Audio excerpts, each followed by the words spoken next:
ارجع يلا لك. تفضل. تمام. اكو نقطة، ليش الإطار دائما يتخذ فد مسميات؟ البناء، الإصلاح، نبني، نعمر، الصفوة.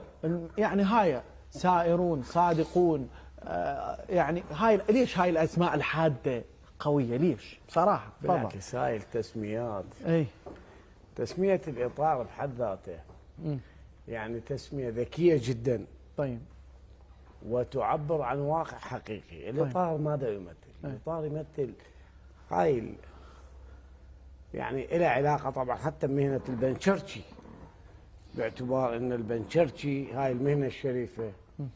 يعني الإطار مع الاحترامات للذات هو سياسي يمتهن البنشرشي فيقوم ب شنو سياسة انت؟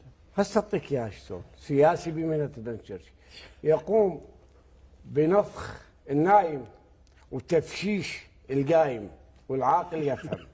لا لا هاي لا لا هاي ما له علاقة. شلون تفهم؟ حزورة هاي. شلون تفهم؟